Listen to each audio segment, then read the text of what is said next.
Revenge is a dish best served sweet on Bourbon Street. I'll leave the rhymes for another time. The Memphis Grizzlies, against the team that they certainly have struggled against during the Jaw and Jenkins era, get a big victory over the New Orleans Pelicans on the road without Ja Morant. But several things played into their success. A great performance from Tyus Jones, passing the basketball and defending the three, a remedy they hope will lead to another victory tonight against a resurgent Portland Trailblazers team. That and much more on this edition of the Locked On Grizzlies podcast. Here we go.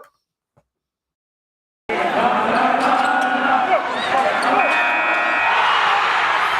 are Locked On Grizzlies, your daily Memphis Grizzlies podcast. Part of the Locked On Podcast Network, your team every day.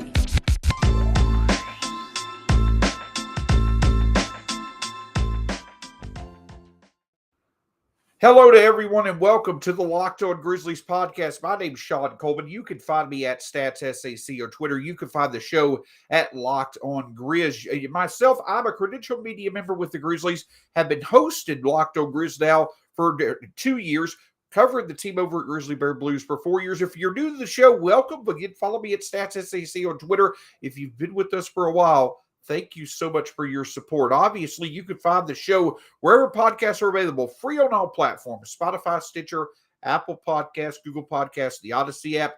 Also free right here on YouTube. Hit that subscribe button below. Lets us know you enjoy the show, lets others find the show, and just makes the overall experience the best it can be for everyone who enjoys the Grizzlies. And right now, you certainly have every reason to enjoy the Memphis Grizzlies. Winners of 9 out of their last 10.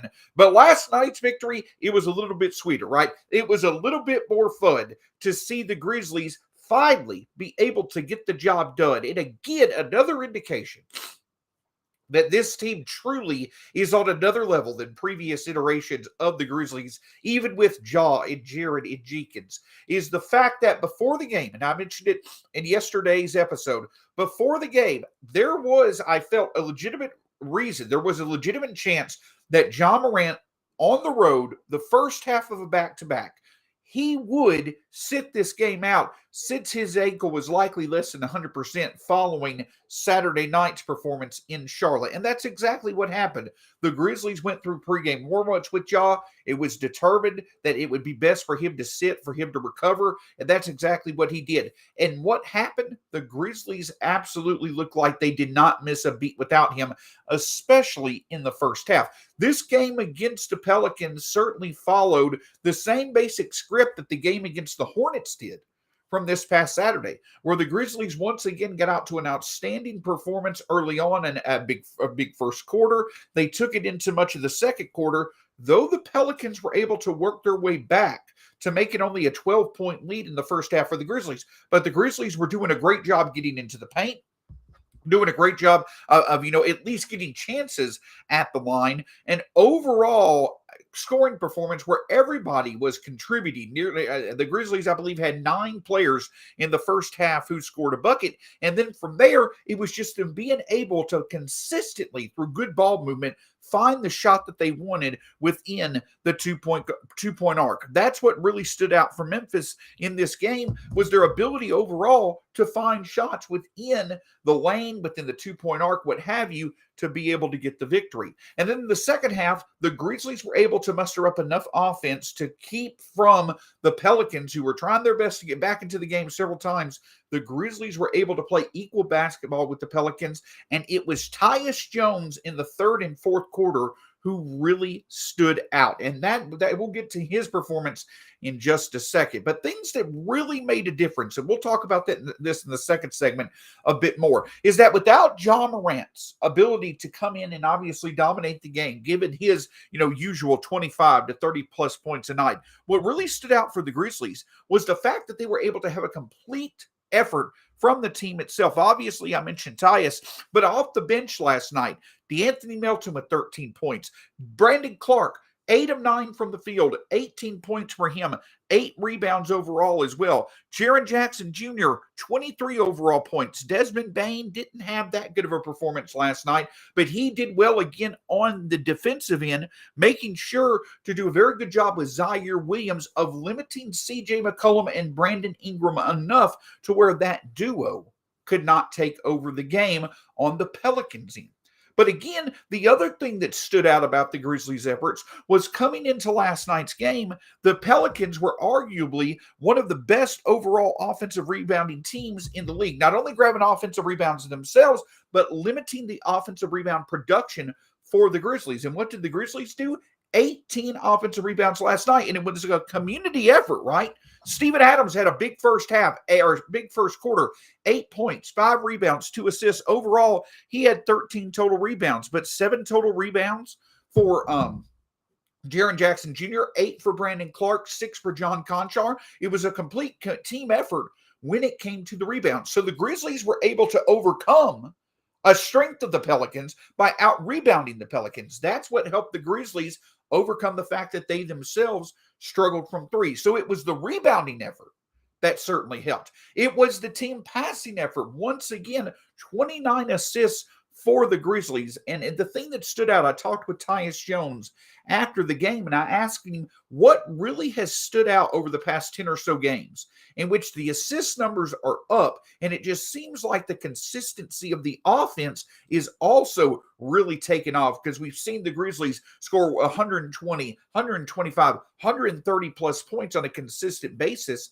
in the month of February. And he simply has said that in his thought process, it comes down to the Grizzlies not settling for just good shots, but making the extra pass for great shots. And even though we would like to see that lead to more consistency from beyond the arc, it at the very least is leading to enough consistency within the arc where the Grizzlies are consistently making enough shots, more shots than their opponent, to overcome the fact that the Grizzlies may struggle occasionally from three. And that's what they did last night. Only 10 for 34 from beyond the arc. But that same team effort that helped with rebounding, that helped with ball movement, that allowed for us to get 31 combined points off from a bench duo, and Jaren Jackson Jr. getting 23 points to go along with Tyus Jones's 27. The other thing that stood out, and that the Grizzlies are consistently getting better at, 4 of 26 from 3 were the Pelicans. Again, let's not forget, in the 7 games that the Grizzlies had previously played against the Pelicans with Taylor Jenkins as coach and John Morant as the point guard for the Grizzlies were 1-6 against the Pelicans. And a big reason why was because the Pelicans were averaging 15 threes a game in those 7 head-to-head matchups, shooting 45% from 3. They, on average, were making 5 more three-pointers per game than the Grizzlies. What happened last night? Even with C.J. McCollum and Brandon Ingram and Devontae Graham in the lineup for the Pelicans, the Grizzlies held the Pelicans to 4 of 26 from 3. And the Grizzlies themselves actually made 6 more threes than the Pelicans, and that was the difference in the game. It was a complete 180 from what we have seen in the past between these two teams in the Grizzlies' favor, because the Grizzlies are putting forth a team effort when it comes to looking for great shots on offense and defending the three on defense. But let it also not go without being said that Tyus Jones arguably once again had the best performance of his career last night, a career-high 27 points, 9 assists for Tyus Jones. He overall was 3 of 7 from 3, and there was just an absolutely insane amount of confidence in his approach. The floater was working. He was able to balance that with the three-point shot. He stepped up and stood out with John Morant not being available once again. I don't think that it's any type of coincidence at all that in his 3rd year in the system, in which he said he was going to try a more balanced approach when it came to scoring, we have now seen 7 of the 11 best individual scoring performances of Tyus's career this year. And it's been absolutely critical that it occur, because with John Morant out with his injuries, as we've seen, with DeAnthony Melton or Brandon Clark being out with their injuries, Tyus Jones, when he's needed to, he has stepped up in his scoring opportunity, and it's led to great production from the bench and obviously a needed a needed productive performance from time to time when he stepped into the starting lineup. It's absolutely outstanding to see Tyus Jones have the career year that he is having. Yes, it certainly is likely going to lead to a very, very lucrative payday for him. Does that mean does it mean it makes sense for the Grizzlies to retain him or not? That's a discussion for another time. But when it comes to the Grizzlies right now, Tyus Jones's performance gives credence. It gives credit, validity to the fact that the Grizzlies choosing continuity over just making a move at the trade deadline was the right move, and it especially helps when you get the win over a rival. But don't think at all that the Grizzlies' ball movement and their three-point defense, they're a fluke. That they, over the past 2 games, have just been there to help the Grizzlies win. The Grizzlies are trending in the right direction in 2 needed areas when it comes to ball movement and three-point defense. I'll discuss that in just a moment. But before I do, I want to discuss Prize Picks with you. One of the title sponsors of our show. Prize Picks is daily fantasy made easy. You pick 2 to 5 players and an over-under on their projections, and you can win up to 10 times on any entry, and it's just you versus the projected numbers. Entries can be made in 60 seconds or less. It's that easy. And the great thing is that you have the ability to look at different sports to do what you want to do. How many goals might Evgeny Malkin score? Or how many steals might Matisse Thybulle get? Whatever you choose to do when it comes to fantasy, when it comes to daily fantasy through Prize Picks, it's you basically choosing whatever best makes sense for you. And the great thing is, if you go to prizepicks.com right now, we have an exclusive no-brainer offer. Users get $50 for free if a player in your first Prize Picks entry scores a single point. You have to use the promo code LOCKEDONNBA, but it's an exclusive offer available for Locked On fans. Sign up today and use code NBA for free if a player in your first Prize Picks entry scores a single point. Can't thank you enough for making Locked On Grizzlies your first listen of the day, but make sure you check out the Locked On Now podcast as well. You want the latest reaction to all that's going on around your favorite teams in sports? The Locked On Now podcast is a great way for you to get the instant reaction from the local experts. What does a single game mean in the bigger picture? Check out the Locked On Now podcast as your second listen of the day after Locked On Grizzlies.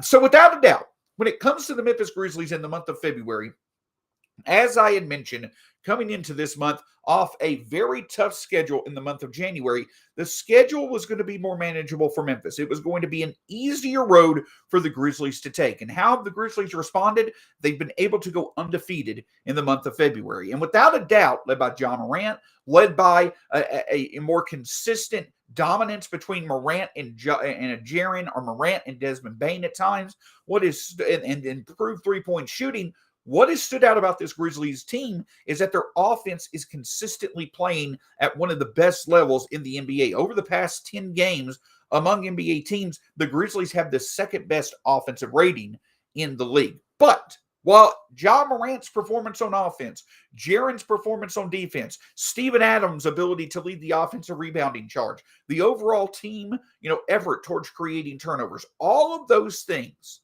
are big sources of success as to why the Grizzlies are continuing to win at the pace that they are. But 2 other developments, in my opinion, are huge because they're going to be needed levels of elite consistency, in my opinion, in the playoffs for the Grizzlies to really have a good shot of advancing in the playoffs. Again, I mentioned it last night on the Spaces after the Grizzlies game. Again, this Grizzlies team is now in a position where they know at their core they can do what they need to do to win during the regular season. The focus of this team moving forward is doing what it needs to do as the evolution of this roster continues to happen until it reaches the final form of itself, which it may never do. You want your roster to consistently keep evolving. But as this team continues to evolve this year and next year, the focus is going to be how to advance in the playoffs more than it is how just to survive the regular season to get to the playoffs. And 2 areas where the Grizzlies are going to need to consistently be elite to get to the playoffs and advance in the playoffs is effective ball movement and defending the 3. Obviously, shooting the 3, shooting free throws, offensive balance, those are keys as well. But you got to start somewhere, right?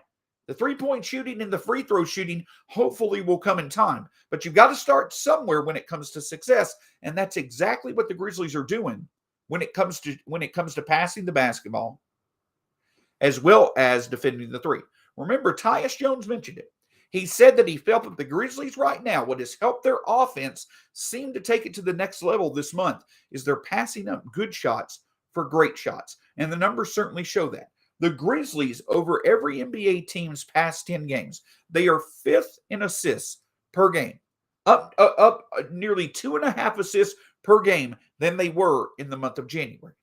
But the really encouraging thing is that the Grizzlies, who clearly were a bottom 5 team in terms of three-point percentage, basically from Christmas through the end of January, the Grizzlies are now 17th in three-point shooting over their past 10 games. Their league average at shooting from three. And that's exactly what I and others have mentioned all year long. If the Grizzlies can essentially maintain a league average approach, shooting the three percentage-wise, that's going to be a huge boost to their offense because of how dominant the Grizzlies are at times in the lane and inside the arc. Now, Memphis is still bottom 5 in terms of three-pointers made per game, but you got to start somewhere. And the more effective ball movement is allowing for the Grizzlies to have more opportunity to find open shots, and they're hitting them at a higher clip. So the effective ball movement is incrementally also helping the three-point shooting for the Grizzlies, which again is going to be a huge, huge development, a huge need in the playoffs. But to go along with that, the Grizzlies are also, over every NBA team's past 10 games, they are 6th in three-pointers allowed per game and 3rd in three-point percentage allowed per game. Now, competition has a bit to do with it, right?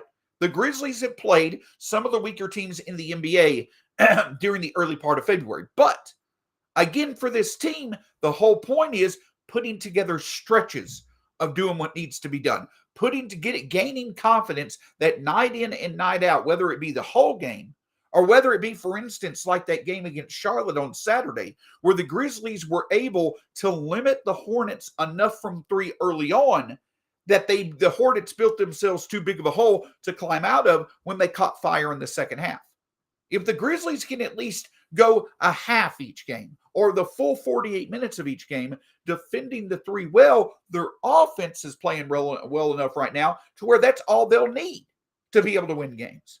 Because if the Grizzlies can effectively defend the three for at least a half in each game, they have to feel confident, even if they're not shooting the three well themselves, they have to feel confident that their offense will be able to take advantage of limiting the opposition's approach from three. The Grizzlies' offense will then be able to take advantage to get the job done and get wins.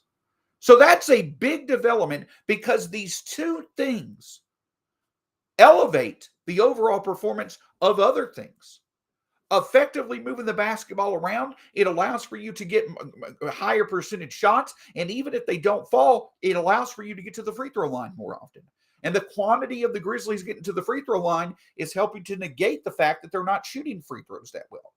Passing the basketball effectively leads to more high percentage looks from threes. The Grizzlies have not been that great at hitting those shots this year, but they're at least improving to where they're getting close to being league average from three in the month of February. And as we see, that's all they really need to do consistently to have an elite offense overall. But the big key is, and much of a difference between the first part of the year without Dillon and now without Dillon, is that the Grizzlies are putting together a team effort of defending the three consistently, and it's making all the difference in the world. And that is the big key that stands out. It's team basketball, right? It's the team concept of working together, making the extra pass, making the right reads to consistently find great shots on offense. It's communication, discipline, staying within their roles, and knowing how to work off each other on defense that is allowing for the Grizzlies to put together coverages with confidence that can help defend the perimeter. Don't get it wrong either. Knowing that Jaren Jackson or a Brandon Clark or a Steven Adams is behind our perimeter players certainly helps. But the Grizzlies' ability to defend the three overall has been a very big development. And if the Grizzlies can be elite at defending the three, while also being league average at shooting the three themselves, plus being elite inside the arc, that combination is a very, very good combination of sources of success to work off when it comes to the playoffs. So the Grizzlies are trending in the right directions. They're trending in the specific aspects that they need to make the needed improvements that are going to be bigger value in the playoffs. And you certainly enjoy seeing it. But they're certainly going to have to continue that tonight against a Portland Trailblazers team. They, yes, on paper, may not seem that formidable, but they've certainly had a couple of players who have stepped up and stood out over the past 3 games that make this Portland team definitely a tougher test than they may appear.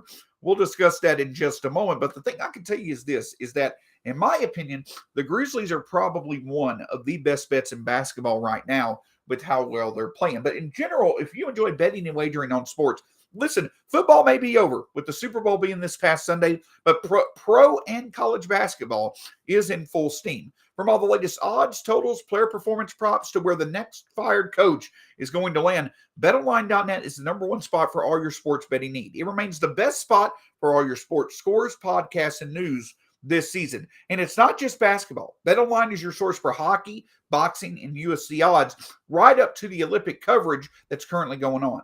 Head to the website today or use your mobile device to learn more about the trends and actions. BetOnline, where the game starts. Can't thank you enough for making Locked On Grizzlies your first listen of the day. On tomorrow's episode, we'll certainly review the game against the Portland Trailblazers, and then it'll be the end of the quote-unquote first half of the season. We'll take a look back at some key statistics that have really been the drivers for success for the Memphis Grizzlies. But tonight, the Grizzlies on the second half of a back-to-back, though they'll be at home, they'll be facing off against the Portland Trailblazers, another team that, despite the fact that their moves may suggest that they are more looking towards the future in terms of rebuilding, this is still a team that right now is coming into tonight with playoff hopes. They're still in that play-in race, and it's because of the fact that they've had players who have stepped into bigger roles and have absolutely delivered over the past several games,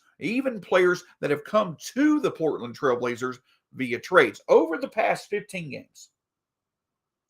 In terms of every NBA team in the league, Portland is 27th in offense and 14th in defense. Now, I may understand if that does not sound correct to you.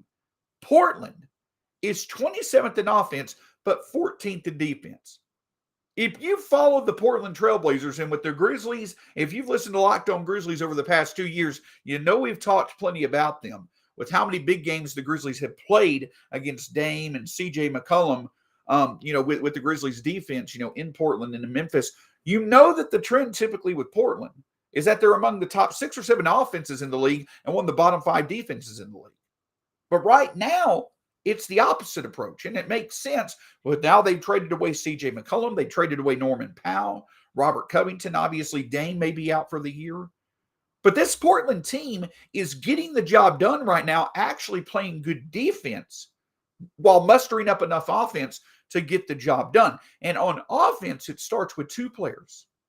Anthony Simons, who has been one of the breakout stars of the season, a true MIP candidate in his own right, and Josh Hart is averaging 25 points per game in his first 2 games as a Blazer. And an old friend, Justice Winslow, he's absolutely stepping up in his role. Over his first few games with the Blazers as well, Justice Winslow is averaging 11.2 points per game on 48% shooting from the field. Joseph Nurkic is playing his part in the middle. This is a team where, though they may not have the star-studded names, they may not have the names that really would strike fear, you would think, in opposing defenses. These players are performing their roles to the end that they need to get the job done. However, though this team is playing well, though the Portland Trailblazers are playing probably better than many had expected, having 3 straight wins, including a surprise victory over the Milwaukee Bucks on Sunday, this is a team that if the Grizzlies simply continue to play well, where the Grizzlies are able to pass the basketball, defend the 3, and get into the paint with confidence and get into the free throw line with confidence, the Grizzlies should be able to get the job done. Now, it's going to take a community effort rebounding again, right? Because Portland now, actually, after last night's game in which the Grizzlies were able to out-rebound the Pelicans, despite the Pelicans being very good on the offensive boards, Portland now is the best team in the NBA when it comes to limiting opponents' offensive rebounding. That's what stands out about Portland. So that avenue is going to once again be a tough task for the Grizzlies to find success through. However, where it stands out for Memphis to really be able to hopefully find a groove is that despite the fact that Portland has done well over its past 10 games, they still are bottom 5 in the league in both defending the 3 and defending the 2 when it comes to percentages. As a matter of fact, they're 29th in the league in both categories.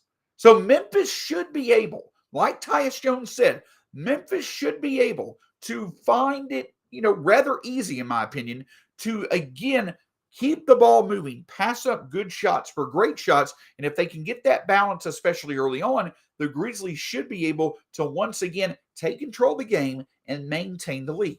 But they're going to have to be able to defend the 3. They're going to have to be able to consistently move the basketball. And another big boost tonight that would help out the Grizzlies is that just straightforward because Portland has traded away many of its better players, because right now they are dealing with some injuries. The Grizzlies should also have the key advantage when it comes to the bench. Even if Ja does not play and Tyus is in the starting lineup, you've got Kyle Anderson, you've got Brandon Clark, you've got DeAnthony Melton. That trio for the Grizzlies off the bench should be better than anything that Portland can present off the bench. So if the Grizzlies can simply play to their potential, play to their strengths in the non-starter minutes, the Grizzlies should also be able to get a big enough advantage to be able to beat Portland in that aspect of the game. So what it comes down to for Memphis is simply continuing what you've been doing. Effective ball movement on offense, defending the 3 on defense, another early start where the Grizzlies are finding offensive success while limiting the Trailblazers from getting into an early rhythm. That will be huge as well, because if the Grizzlies can make life at least somewhat tough on Simons and Hart, I just don't know if Portland has enough offensive capability elsewhere to be able to overcome their 2 main engines to their offense right now struggling. Just like they did last night with Zaire Williams and Desmond Bane and Tyus throwing different looks at C.J. McCollum and Brandon Ingram, which certainly was effective in the first half. If the Grizzlies can do exactly that and keep the Trailblazers from getting in rhythm in the first half of tonight's game, it'll be a big, big victory. And it'll be a great way for the Grizzlies to close out the first half of the season, much like they've done against Portland a few times in the past. They did it against Portland, I believe, 2 years ago in the 2019-2020 season. They got a big victory over Portland to go into the All-Star break with a 3.5 game lead on the last spot in the Western Conference playoff picture. This time, if the Grizzlies beat Portland, they could go into the All-Star break with a very comfortable lead now for the 3rd spot in the Western Conference playoffs. Talk about your progression. Thanks so much for joining us here on the Locked On Grizzlies podcast. Enjoy tonight's game. Let's get a victory, and then let's get focused on what should be a very special weekend for Ja Morant, Desmond Bane and company when it comes to All-Star festivities. Until next time, we'll talk to you again soon here on the Locked On Grizzlies podcast.